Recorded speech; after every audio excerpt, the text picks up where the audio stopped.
अगर आपका सुमा एक्सप्लेन के अंदर इस मूवी का नाम है लुक अवे। सो आज हम बात करने वाले हैं लुक अवे मूवी के बारे में। इस मूवी की शुरुआत में हमें दिखाया जाता है सोनोग्राफी के अंदर दो बच्चे, और इसके बाद नेक्स्ट सीन आता है जहाँ पे 17 साल की लड़की मारिया को दिखाया जाता है जो अपने स्कूल के लिए तैयार हो रही होती है। मारिया का नेचर काफी शर्मिला था और सामाजिक रूप से काफी अलग दिखती थी, और उसकी ऐसी पर्सनालिटी की वजह से उसका दोस्त जो होता है वो उसका बहुत मजाक उड़ाता होता है। मारिया की एक और दोस्त होती है जिसका नाम होता है लिली, जो उसको बाकी के दोस्तों के सामने उसको इग्नोर करती है। इसलिए यहाँ से कहा जाता है कि उसकी स्कूल लाइफ काफी अच्छी नहीं थी। नेक्स्ट सीन में हम देख रहे हैं मारिया एंड लिली को जो आइस हॉकी टीम को खेलते हुए देख रहे होते हैं। अभी लिली अपने बॉयफ्रेंड को किस करने चली जाती है और किस करती है। उसे देख मारिया को भी जलन फील होती है क्योंकि उसका कोई बॉयफ्रेंड नहीं होता है। और आगे हम देखते हैं मारिया अपने माता पिता के साथ डिनर कर रही होती है। मारिया के पिता यानी डैन एक सर्जन होते हैं और उनको अपनी लाइफ परफेक्ट चाहिए जिसके साथ उसका कंट्रोल पूरे का पूरा मारिया के ऊपर होता है। डैन ही वो बंदा है जिसकी वजह से मारिया का ये हाल आज चल रहा है। लेकिन उसकी माँ एमी मारिया के लिए हमेशा अच्छा करना चाहती होती है। फिर एमी कहती है कि तुम्हें हम प्रोम के लिए किसी लड़के के साथ भेजेंगे, लेकिन मारिया तभी मना कर देती है और मारिया वहाँ से चली जाती है। और ये देखकर उसके पिता डैन कहते हैं कि ये और कितनी कायर बनेगी। अफसोस मारिया ये सुन लेती है और कोने में जाके रोने लग जाती है। उसके बाद मारिया को 2 बच्चों का सोनोग्राफी मिलता है जो उसके पेरेंट्स ने शीशे के पीछे छुपाया था। और इसके बाद ये करके मारिया जाती है शॉवर लेने और अपनी परछाई को आईने में देखती है। फिर मारिया घबरा कर बाथरूम से बाहर निकल जाती है। और अगली सुबह हम देखते हैं मारिया अपने डेट को रात की जो बात हुई थी वो समझाने जाती है, लेकिन डैन उसकी बात काट देता है और कहता है कि वो कितनी बुरी लग रही है।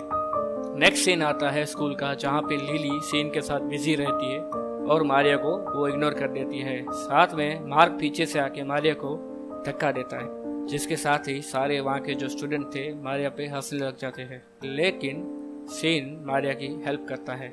फिर सीन मारिया से पूछता है are you okay, are you fine. साथ में वो मार्क को भी मारने लग जाता है। नेक्स्ट सीन में हम देखते हैं मारिया को बाथरूम से एक आवाज आती है। आवाज होती है इसके नाम की। जैसे ही मारिया बाथरूम में जाती है तो वो देखती है शीशे के अंदर एक और मारिया होती है, और वो और कोई नहीं बल्कि उसकी परछाई होती है जो अपना नाम एरम बताती है। और वो ये भी बताती है कि वो हमेशा से मारिया के साथ में ही थी। एरम मारिया के सारे जो दुख थे उसको दूर करने की क्षमता रखती है और उसका दावा भी करती है, लेकिन उसका असली मकसद क्या था वो उसको नहीं बताती है। लेकिन मारिया एरम को पसंद करती है क्योंकि एरम जानती है कि मारिया की पसंद, नापसंद और डर क्या है, और वो दोनों आपस में काफी अच्छे दोस्त बन जाते हैं। मारिया को इस बात की परवाह नहीं होती कि वो एक परछाई से बात कर रही होती है। अगले दिन मारिया अपने पापा के क्लिनिक पे जाती है जहाँ पर मारिया देखती है कि उसके पापा किसी और लड़की के साथ फ्लर्ट कर रहे होते हैं, लेकिन मारिया उसको इग्नोर करती है और उसके बाद वो अपने पापा के साथ मूवी देखने चले जाती है। बाद में जब वो वापस आते हैं तब मार्क उसको धक्का देता है, बट डैन होता है इसलिए वो एक शरीफ लौंडा बने की एक्टिंग करता है। बट मार्क के जो फ्रेंड होते हैं वो उसको देख के बार बार हंसने लग जाते हैं, जिससे डैन को पता चल जाता है कि वो मारिया का मजाक उड़ाते हैं। लेकिन वो वहाँ से चुपचाप चला जाता है। और आगे हम देखते हैं कि डैन मारिया को अपने क्लिनिक आने के लिए कहता है। अब अगला सीन आता है जहाँ पे मारिया एरम के पास जाती है, जहाँ पे वो डैन के बारे में बताती है, जिससे सुनकर एरम मना कर देती है कि भाई तुम उससे अच्छा रिश्ता ना करो। और वो मारिया पे हंसती भी है क्योंकि उसको लगता है कि डैन उसकी फिक्र भी करता है। वहीं दूसरी तरफ मारिया को लगता है कि उसके पापा उसको गिफ्ट में कार देने वाले हैं। अगले सीन में हम देखते हैं कि मारिया अपने डेट के क्लिनिक में जाती है जहाँ पर उसको बर्थडे गिफ्ट दिया जाता है जो होता है उसके नाक की प्लास्टिक सर्जरी। दरअसल डैन को लगता है कि मारिया की जो नाक है वो परफेक्ट नहीं है, और ये सुनकर मारिया का दिल ही टूट जाता है। फिर मारिया वापिस एरम के पास आती है और सब कुछ बताती है। वहाँ पे एरम कहती है कि हाँ ये सब कुछ मुझे पहले से पता है, जिसके साथ मारिया उदास हो जाती है। लेकिन मारिया को हंसाने के लिए डैन के अफेयर्स का मजाक उड़ाती है। यहाँ पे हम देखते हैं कि एमी मारिया को बाथरूम में अकेले बात करते हुए सुन लेती है, और फिर एमी डैन के पास जाती है और जो वाकया हुआ था बाथरूम वाला वो डैन को बताती है। लेकिन डैन उसकी बातों को इग्नोर कर देता है और उसे नींद की गोलियां देकर सुला देता है। अगले दिन मारिया और लिली पुराने क्लब हाउस में आते हैं और आइस स्केटिंग की प्रैक्टिस करते हैं। वहाँ पर लिली आइस स्केटिंग की एक्सपर्ट होती है, बट मारिया उसको स्केटिंग आती नहीं है। मारिया जब चलने की कोशिश करती है तब वो फिर से फिसल जाती है। हालांकि लिली सब देखती है मगर वो मदद नहीं करती है कि मारिया की नजर उसके बॉयफ्रेंड पे होती है। उसके बाद मारिया फिर से अपने घर चली जाती है और एरम से मिलती है।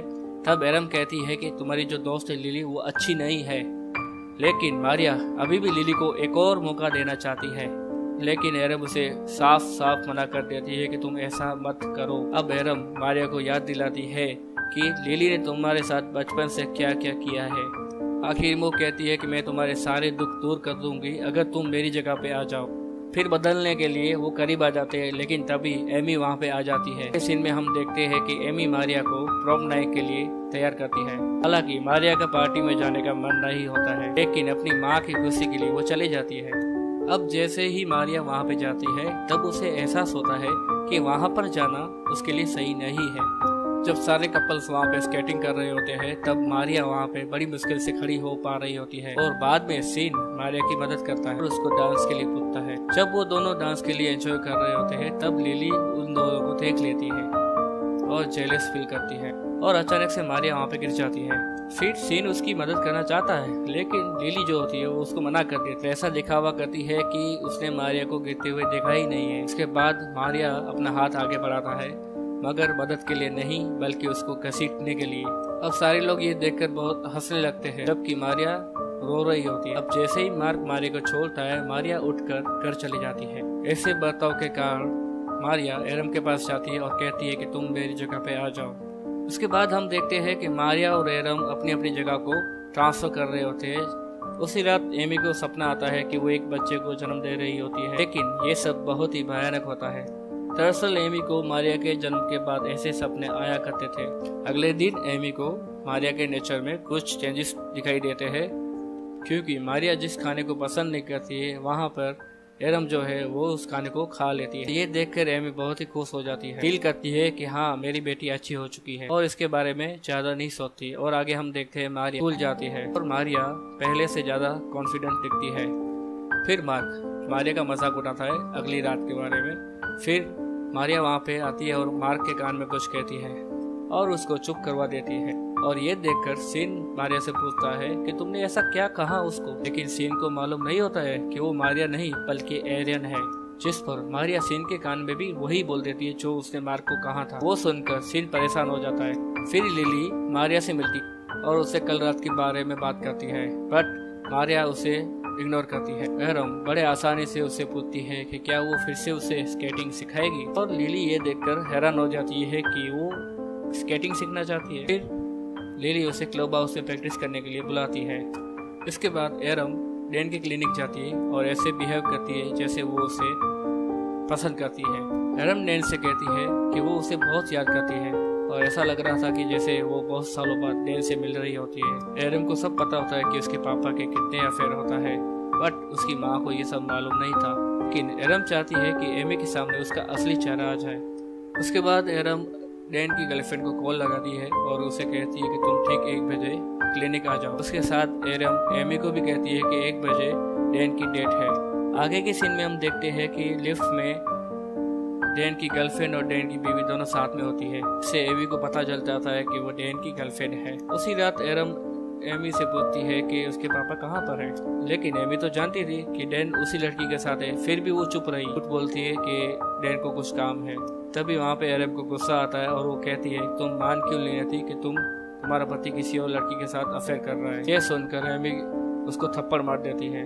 थप्पड़ खाने के बाद एरम को खुशी होती है कि उसका प्लान कामयाब हो चुका होता है। हालांकि मारिया खुश नहीं होती है क्योंकि एरम ने उसकी माँ से ऐसे बात की। एरम कहती है कि उसने वही किया जो मारिया को करना चाहिए। फिर एरम कहती है कि तुम मुझ पे भरोसा रखो, सब ठीक हो जाएगा। लेकिन हम देखते हैं कि मारिया को शक होता है कि उसने इसको बाहर निकाल के गलती की है। अगले दिन जब स्कूल में सारे बाहर जाते हैं तब मारिया यानी कि एरम मार्क का वेट करती है शॉवर रूम में। जैसे ही मार्क शॉवर रूम में आता है तब वो हॉकी स्टिक से उसके पाँव पर मारती है और उसको जख्मी कर देती है। फिर वो कहती है कि दोबारा मुझसे पंगा मत लेना। उसी दिन एरियम और लिली क्लब हाउस में हॉकी की प्रैक्टिस करने जाते हैं। इस बार मारिया लिली से अच्छी स्केटिंग करती है और ये देखकर लिली भी हैरान हो जाती है कि वो ऐसी स्केटिंग कैसे कर सकती है। हम देखते हैं कि एरम लिली को चौंकाने के लिए एक प्रोफेशनल जो होता है ना उसकी तरह कॉपी करती है। अचानक से एरम लिली की तरफ गुस्से से आती है और एक दूसरे से बात भी नहीं करते, लेकिन लिली को एहसास होता है कि वो किसी मुसीबत में फंसने वाली है और वो वहाँ से भागना चाहती है, लेकिन बीच में ही वो फिसल जाती है और गिर जाती है, जिसकी वजह से वो पत्थर पर टकरा जाती है और उसी वक्त वहाँ पे उसकी मौत हो जाती है। फिर एरम पुलिस को कॉल करती है और रोने का दिखावा करती है। उसके बाद एरम मारिया के पास फिर से जाती है और वहाँ पे जो हुआ वो बताती है, जिससे मारिया बहुत ही दुख हो जाती है। मारिया रोने लग जाती है और कहती है कि तुमने उसकी बेस्ट फ्रेंड को मार डाला। एरम कहती है कि लिली के साथ ऐसा ही होना चाहिए था। इससे मारिया एरम से कहती है कि मुझे इस मिरर से अब बाहर निकलना है, लेकिन एरम मना कर देती है और कहती है कि उसे अभी बहुत सारे काम करने हैं। उसके बाद लिली की मौत का अफसोस करे वो सीन के घर पे चली जाती है, लेकिन असलियत में वो सीन के करीब जाना चाहती होती है। हमेशा से मारिया का एक सपना था। एरम सीन से इंटीमेट होने की कोशिश करती है, तो सीन कुछ नहीं करता, लेकिन बाद में सीन भी चालू हो जाता है। बाद में हम देखते हैं कि डैन और एरम डिनर करने आते हैं। तभी एरन एक केकड़ी का ऑर्डर करती है और डैन को चिढ़ाने के लिए बड़े ही गंदे तरीके से उसको खाती है। जब डैन उसे रोकने की कोशिश करता है तभी वो अपने पैर को कुर्सी के ऊपर रख देती है। डैन उसको डांटता है और कहता है कि तुम एक गंदे बच्चे की तरह ट्रीट कर रहे हो। तब इसी दौरान एरन सीन को डेट करना शुरू कर देती है। इसके बाद वो क्लास को बंक करते हैं और एमी के घर जाते हैं, जहाँ पर एमी वो देखती है और वो उसके रिश्ते से खुश नहीं होती है। उसके बाद एरम एमी को कहती है कि तुम अपने रूम में चले जाओ और मैं और सीन अपने रूम में इंटीमेट होते हैं, तम कर प्यार करते हैं। अगले दिन वो दोनों जब स्कूल जाते हैं तब एरम पुलिस को स्कूल के अंदर जाते हुए देख लेती है। तभी एरम सीन को फिर से क्लास बंक करने के लिए कहती है, इससे पुलिस उससे कुछ पूछताछ ना कर सके। फिर वो दोनों एक होटल में जाते हैं और कपड़े उतारने लग जाते हैं।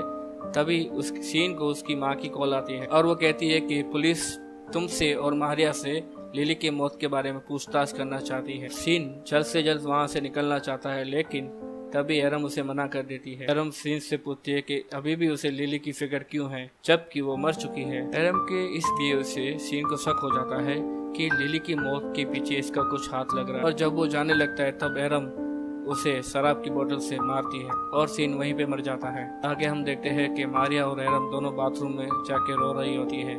उसके बाद सीन आता है फ्लैशबैक में, जहाँ पे हमें दिखाया जाता है कि मारिया की एक जुड़वा बहन होती है जो जन्म से ही बड़ी अजीब दिखती थी। डैन को दूसरी लड़की पसंद नहीं थी, इसलिए डैन ने एमी की इच्छा के बिना उसे मार दिया था। एरम जो डैन की दूसरी बेटी होती है वो अभी तक उस बात को बुला नहीं पाई होती है। वो अपने पापा के लिए काफी नई थी। उसके बाद हम देखते हैं कि एरम ने शराब पी होती है और वो डैन के पास जाती है और डैन उसे शांत करने की कोशिश करता है, लेकिन ये काफी चौंकाने वाली बात होती है। एरम डैन के सामने अपने सारे कपड़े उतार देती है। फिर डैन उसे कहता है कि तुम अपने कपड़े जल्दी से पहन लो, लेकिन वो नहीं मानती। क्या अजीब होने पर वो उसे प्यार करेगा? और डैन इस सवाल से बचना चाहता है, लेकिन बार बार पूछने से वो कहता है कि हाँ तुम कैसी भी हो मैं तुम्हें प्यार करूंगा। एरम पूरी तरह से हैरान हो जाती है और उसका गला काट देती है। और जब डैन अपनी आखिरी सांस ले रहा होता है तब एरम उसे पूछती है कि तुम मुझसे प्यार क्यों नहीं कर रहे होते। उसके बाद बिरन में वो मारिया को ढूंढती है, लेकिन वो वहाँ पे नहीं होती है। उसके बाद वो घर वापस आ जाती है, एमी के पास बैठकर रोने लगती है और आखिर में हम देखते हैं कि मारिया और एरम दोनों एमी के साथ लेटी होती है। ऐसा लगता है कि दोनों बहनें एक ही शरीर में आ चुकी है और यहाँ पे इस मूवी